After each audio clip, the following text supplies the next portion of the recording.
Hello नमस्कार, एक बार फिर से हमारे यूट्यूब चैनल पर आप सभी का स्वागत है। तो आज का चैप्टर रहेगा मणिपुर में हिंसा, जो कि चर्चा का विषय बना हुआ लगातार समाचारों में हम देख रहे हैं। कुछ दिनों से बहुत ज़्यादा आग जलाई जा रही है, आगजनी हो रही है, तोड़फोड़ हो रही है, पथराव हो रहा है। तो समझते हैं आखिर क्या कारण है इन सब दंगाओं का, आखिर बात क्या है। तो आज का चैप्टर, इंपॉर्टेंट चैप्टर, मणिपुर में हिंसा। मणिपुर में हिंसा से पहले हम समझते हैं, जब देश आज़ाद हुआ, जब हमारा देश 15 अगस्त 1947 में आज़ाद हुआ, उसके बाद सरदार वल्लभ भाई पटेल जी ने राष्ट्रीयकरण किया। इंटीग्रेशन ऑफ जो स्टेट्स हैं उनका 552 रियासतों का एकीकृत किया गया। इसका मतलब ये हुआ अलग अलग सारे राज्य थे और ये राज्य न होकर एक एक देश थे, क्योंकि ये सब ऑटोनोमस बॉडी थी। राजनीतिक हिसाब से, किसी को आर्थिक हिसाब से डरा कर धमका कर ये सारे देश एक किए गए। ये कोई हंसी मोहब्बत प्यार से देश एक नहीं हुए, इन्हें अलग अलग तरीकों से आजाद हुआ। तो सारे राज्य अलग अलग थे, एक ऑटोनोमस बॉडी थे, स्वायत्त राज्य थे, और सबको अधिकार था कि भारत में मिले या पाकिस्तान में मिले या स्वतंत्र ही बने रहें। तो ठीक वैसे ही पोजीशन रही जूनागढ़ की। तो जूनागढ़ ने पाकिस्तान के साथ साठगांठ कर ली, ठीक है। उसके बाद फिर प्रॉब्लम आई हैदराबाद, और फिर हमारा जम्मू और कश्मीर। इस तरीके से और उसी हिसाब से मणिपुर का भी इतिहास रहा। और मणिपुर की अगर बात की जाए तो जो 7 सिस्टर्स हैं, जो 7 बहनें राज्य कहे जाते हैं, ये जो 7 बहनें कही जाती हैं 7 सिस्टर्स, ये चित्र के माध्यम से देख सकते हैं, ये हैं 7 सिस्टर्स। ये जो भारत का पूर्वी क्षेत्र है, आप चित्र के माध्यम से देख सकते हैं, भारत का जो पूर्वी क्षेत्र है, इसमें असम, मेघालय, नागालैंड, मणिपुर, त्रिपुरा और मिजोरम, ये सब 7 सिस्टर्स कहे जाते हैं। और ये अलग अलग हैं, खूबसूरत हैं, नेचुरल तरीके से बहुत ही खूबसूरत हैं। तो समझते हैं कि मुख्य कारण क्या रहा है मणिपुर में दंगा फसाद का, वीडियो के माध्यम से। मणिपुर का इतिहास। मणिपुर जो है आजादी से पहले स्वतंत्र रियासत था, जैसे कि सभी रियासतें थीं। तो मणिपुर आजादी से पहले स्वतंत्र रियासत था, जैसे सिम रहा है, हैदराबाद रहा है, जम्मू और कश्मीर रहा है, जूनागढ़ रहा है, अलग अलग सभी रियासतें थी। लक्षद्वीप थे, अंडमान निकोबार द्वीप समूह के कई द्वीप थे। तो ये सब स्वतंत्र थे, इन पर अलग अलग उनकी वहां की विशेष जाति है, जिसका भी अपना स्वतंत्र कब्जा था। तो अब हम चित्र के माध्यम से समझते हैं मणिपुर का इतिहास। ये है हमारा मणिपुर, जरा जूम करके, ये मणिपुर है। और अब समझते हैं, आजादी से पहले स्वतंत्र रियासत था मणिपुर, और यहाँ एक राजा थे, नाम था इनका राजा बोधचंद्र सिंह। तो राजा बोधचंद्र सिंह का यहाँ पर शासन था। और वैसे रियासत थी जैसे अन्य रियासतें थीं। आजाद हुआ तो इसे भी आजादी थी, इसे स्वतंत्रता थी, चाहे भारत में मिले, चाहे पाकिस्तान में मिले, चाहे वो स्वतंत्र राज्य रहे। लेकिन 1949 में सरकारी दबाव से राज्य का दर्जा नहीं, कई समूहों द्वारा विरोध का। देखिए 1949 में क्या हुआ, सरकारी 1949 में सरकारी दबाव से ये भारत का क्षेत्र बन गया, भारत का ही अंग बन गया। एक स्वतंत्र रियासत था, यहाँ राजा बोधचंद्र का शासन था। और जब देश आजाद हुआ हमारा 15 अगस्त 1947 में, तो मणिपुर को पूरा अधिकार था, चाहे भारत में मिले, चाहे पाकिस्तान मिले, या स्वतंत्र ही रहे। लेकिन सैन्य सुरक्षा के हिसाब से, भारत की सुरक्षा की दृष्टि से मणिपुर भारत के ही क्षेत्रफल में पड़ता था, इसलिए भारत में उसका मिलना जरूरी था, सुरक्षा की दृष्टि से ठीक था। तो हम देखते हैं फिर क्या हुआ, ये सरकारी दबाव से भारत का राज्य बना लिया गया, लेकिन उसको अभी राज्य का दर्जा नहीं दिया गया, इसलिए कई प्रकार के विरोध किए गए। और एक विरोधों का जो संगठन था, एक ग्रुप था, ये देखते हैं, उग्रवादी समूह बना। जब कोई राज्य मिलाया जाता है, तो उसका मिलाने का एक तरीका होता है, चाहे वो राजनीतिक हो, चाहे वो धार्मिक हो, इस तरीके से मिलाया जाता है। लेकिन उसमें कुछ ऐसे तत्व पाए जाते हैं जो कहीं न कहीं से हिंसा भड़का देते हैं। आपको पूरी आज़ादी नहीं मिली है, आपको मानते नहीं, जैसा कि धारा 370 के हिसाब से जम्मू और कश्मीर में रहा, और अब भी वहाँ थोड़ा रहता है, उपद्रव हुआ करता है। खैर सरकार बदल गई तो चीज़ें समय के साथ साथ धीरे धीरे ठीक होने लगी। तो ऐसे ही विरोध के दल थे जिनका नाम था पीपुल्स लिबरेशन पार्टी और पीपुल्स लिबरेशन पार्टी ऑफ कांगली पाक की अगर बात की जाए, फिर अगर कांगली पाक की बात की जाए, तो कांगली पाक जो है मणिपुर का ही प्राचीन नाम है। और उसके बाद सैन्य कार्रवाई की गई 1958 में, इसको मिला सशस्त्र विशेष अधिनियम, सशस्त्र विशेष अधिकार अधिनियम मिला, जिसे हम आसपा कहते हैं। और 1980 में मणिपुर आसान क्षेत्र घोषित कर दिया गया। मणिपुर जो है आसान क्षेत्र घोषित कर दिया गया मणिपुर में। तो 1980। उसके बाद एक ऑपरेशन हुआ, operation all clear. Operation all clear, ये operation all clear by Indian army ये हुआ और युद्ध विराम हो गया। देखिए ऑपरेशन ऑल क्लियर में क्या हुआ, ऑपरेशन ऑल क्लियर में ये जितने विरोधी लोग थे जब किसी राज्य को एक राज्य में मिलाया जाता है तो उसके तत्व जैसे बन जाते हैं जो कहते हैं ये विरोध हो रहा है, आपको उतना सुरक्षा नहीं मिल रही है, आपको उतना माना नहीं जा रहा, आपको समझा नहीं जा रहा, मिला तो लिया लेकिन किसी न किसी तरीके से भेदभाव है। थोड़ा बहुत हो भी सकता है लेकिन मोस्टली देखा जाए कि ऐसा कुछ नहीं होता है। सरकार जो है अपने हिसाब से काम करती है, जब किसी राज्य को एक में मिलाती है तो उसका काफी ख्याल रखती है।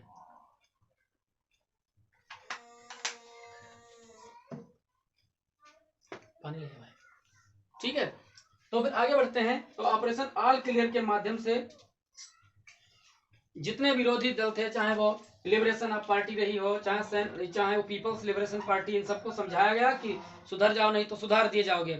तो धीरे धीरे ये चीजें बदली तो फिर युद्ध विराम हो गया। देखिए सीज फायर की बात कही, सीज फायर हो गया कि अब ना इधर से कोई चलाएगा गोली ना उधर से चलाएगा, यानी एक समझौता हो गया।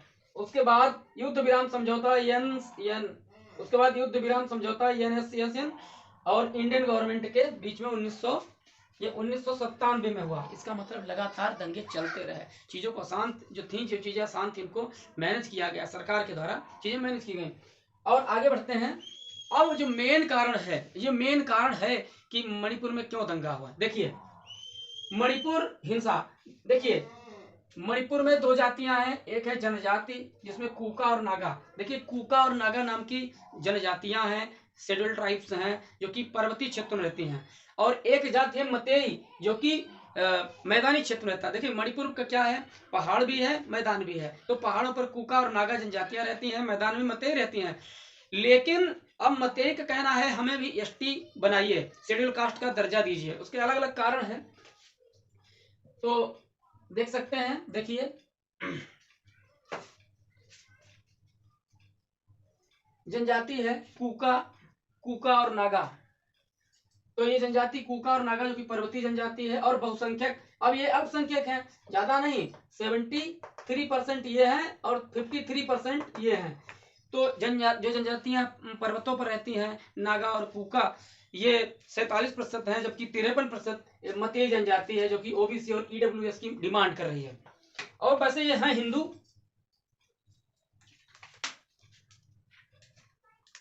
वैसे ये हैं हिंदू, लेकिन अब हिंदू होने के नाते कई दिनों से यहाँ रह रहे हैं तो उन्हें भी अपने अधिकार चाहिए। तो मतेई जनजाति है, इसको अंडरलाइन कर लेते हैं, मतेई जनजाति। उसके बाद देखते हैं अब कारण क्या है। मतेई और नागा कूका मतभेद, मतेई जाति नागा और कूका का मतभेद जो है राजनीतिक, सामाजिक और आर्थिक दृष्टि से होता रहता है, धार्मिक, आर्थिक और राजनीतिक दृष्टि से होता रहता है। अलग अलग त्योहार मनाते हैं, अलग अलग धर्म मनाते हैं। रहने वाली नागा और कूका जनजाति है, मैदान में रहने वाली मतेई जनजाति जो कि मुख्य रूप से हिंदू हैं, और नागा और कूका इन्होंने ईसाई धर्म को मान लिया है। ठीक है, तो ईसाई धर्म को मान लिया है। सुविधाएं चाहिए मतेई को भी। नागा कूका का भी मतभेद का कारण है धार्मिक, आर्थिक और राजनीतिक ही कारण हो सकते हैं। ठीक है, अब भारत में क्या है, सर्वाधिक भारत में जम्मू कश्मीर के बाद में मणिपुर का सबसे ज्यादा स्थान है, ये देख सकते हैं। देखिए 1969 से 1972 में 157 बार, यानी 1969 से अब मणिपुर में राष्ट्र प्रशासन 1957 से 1972 में 157 दिन राष्ट्र प्रशासन रहा। उसके बाद 1993 से 1994 में 347 दिन राष्ट्र प्रशासन रहा। राष्ट्र प्रशासन लगने का यही मतलब हुआ कि यहाँ व्यवस्था ठीक नहीं है और सेंट्रल गवर्नमेंट सीधे राज्य की देखरेख अपने हिसाब से करती है, ऐसे कहते हैं राष्ट्र प्रशासन। है जो हिंदू है यहाँ के, मतेई जाति जो है वो शेड्यूल ट्राइब में शामिल होने का प्रयास कर रही है, बल्कि न्यूज मिली है उसने मणिपुर हाई कोर्ट ने कह दिया है कि हाँ तुम लोग शामिल हो। ठीक है, आधिकारिक तौर से घोषणा कर दी है कि ये मतेई में शामिल हो गए हैं। तो मतेई जनजाति जो है, मेन कारण क्या है, मेन कारण ये है मतेई जनजाति ST में शामिल होना चाहती है। मतेई जनजाति कह रहे हैं हमें भी हमारा हक मिलना चाहिए, हम भी यहाँ बहुत दिनों से रह रहे हैं। और माननीय सुप्रीम कोर्ट जो मणिपुर के हैं उन्होंने मतेई जनजाति को ST में शामिल कर लिया है। तो यही दंगा का मुख्य विवाद है, और नागा और कुकी कह रहे हैं कि हम जो है मुख्य जनजाति हैं।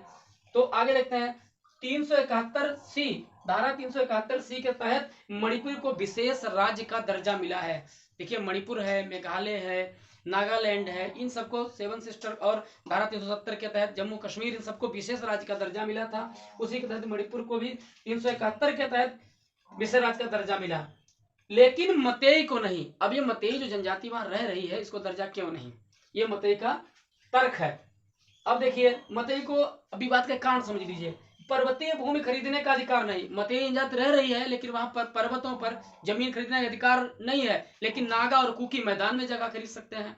ये तो भाई विभेद की बात हुई ना, भेद हो गया। फिर मतई एसटी में शामिल कर लिया गया, तो ये बात नागा और कुकी जनजाति को हजम नहीं हुई। देखिए कहीं किसी भी क्षेत्र पर, भारत के किसी भी क्षेत्र पर किसी भी जाति, जनजाति, धर्म, समूह, लिंग, जाति कोई भी रहे, लेकिन वहां पर समानता का अधिकार मिला हुआ है हमें हमारे भारतीय संविधान के द्वारा। क्योंकि मणिपुर भी हमारा राज्य का हिस्सा हो गया, मणिपुर भी हमारे राज्यों में ही गिना जाता है, तो हमारी जो सेंट्रल गवर्नमेंट है वो हिसाब से देखती है अपने हिसाब से।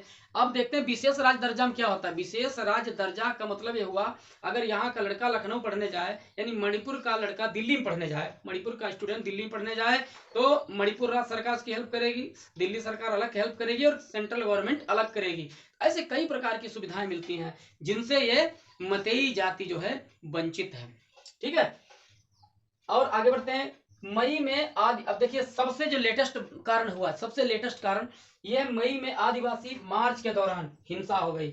आदिवासी जो लोग हैं ना, आदिवासियों ने अपना त्योहार मनाया और मार्च यानी परेड टाइप का निकाला। ठीक है, इससे वहां हिंसा हो गई। और मणिपुर राज्य सरकार का कहना है कि नागा कुकी अफीम की नाजायज खेती करते हैं। देखिए जब हम इस प्रकार से बनाते हैं तो यहाँ पर म्यांमार होगा, यहाँ पर म्यांमार है, ठीक है, और यहाँ पर है मणिपुर। ठीक, चित्र के माध्यम से जूम करके देखते हैं। ये देखिए ये है हमारा सेवन सिस्टर और यहाँ पर ये है मणिपुर। और मणिपुर के पास में यहाँ पर हम देखते हैं कि ये गोल्डन ट्रायंगल कहा जाता है, म्यांमार के आसपास का क्षेत्र गोल्डन ट्रायंगल कहा जाता है। यहाँ पर अफीम की खेती बहुत होती है और यहाँ की सरकार ने कहा है कि ये लोग जो है नाजायज तरीके से अफीम की खेती करते हैं, उसका ड्रग्स का व्यापार करते हैं और कहीं न कहीं से अवैधानिक कार्य करते हैं। इसीलिए जो है इसीलिए इनका विरोध किया जा रहा है, इसीलिए आपस में झड़प है। और अतिक्रमण हटाने के लिए सरकार ने अभियान चलाया, वहां पर सैनिक पहुंचाए। देखिए क्या होता है, जनजातियां, मैं नहीं कह रहा हूं जनजातियां गलत हैं, लेकिन जनजातियों को आसानी से बेवकूफ बनाया जा सकता है। पड़ोसी राष्ट्र या किसी अन्य राष्ट्र के लोग उसको बहका सकते हैं और वहां पर, और मतई जनजाति ये कह रही अब, और जो यहाँ का जो सुप्रीम कोर्ट है मणिपुर, जो यहाँ की सरकार है, जो राज्य सरकार मणिपुर की, ये कह रही है कि ये हो सकता है म्यांमार के जो लोग आए हुए हों, म्यांमार के जो रिफ्यूजी आए हैं। अब यहाँ की सरकार का ये भी कहना है कि यहाँ की जनजातियां जो है ना, नागा कुकी, ये अफीम की खेती करते हैं, अवैधानिक कार्य करते हैं। इससे यहाँ की जनसंख्या और समाज पर काफी प्रभाव पड़ता है। जाहिर सी बात, अफीम की खेती करेंगे तो अच्छे काम तो नहीं करेंगे। और उसके बाद ये जो म्यांमार से आने वाले जो शरणार्थी हैं, जो रोहिंग्या हैं, ये रोहिंग्या ये भी जो है इनडायरेक्ट रूप से नागा और कुकी जनजातियों में मिल गए हैं। तो सरकार को यहाँ की लगता है कि इनकी जनसंख्या कम थी, ये अल्पसंख्यक थे, बहुसंख्यक कैसे हो गए। तो ये सारे दंगा के कारण हैं, ये सब फसाद की जड़ें हैं। इस प्रकार से यहाँ दंगा लगातार भड़क रहा है। तो एक बार फिर से समझ लेते हैं, देखिए समझ लेते हैं। मणिपुर में मुख्य रूप से 3 जातियां हैं। एक जाति ये है, मणिपुर में मुख्य रूप से जाति है पर्वती, क्योंकि मणिपुर पर्वत में है, मणिपुर में पर्वत भी बहुत ज्यादा है, मैदान भी है। तो पर्वतों पर रहते हैं नागा और कुकी जनजातियां, मैदान पर रहते हैं मतई जो कि हिंदू हैं, और नागा और कुकी जो हैं ईसाई हैं। ये सब अंग्रेजों का खेल रहा है। ठीक है, तो अब इनके बीच में झड़प इस बात के लिए हो रही है कि मतई ने अपील की थी मणिपुर सरकार से कि हमें भी एसटी बनाया जाए, हमें भी ये सब दर्जे दिए जाएं। उसका रीजन ये था कि मतई लोग पहाड़ों पर जगह नहीं खरीद सकते हैं, जबकि नागा और कुकी हर जगह खरीद सकते हैं। और उसके बाद ये है कि मतई को एसटी में शामिल कर लिया गया, तो तरह तरह के विवाद हुए।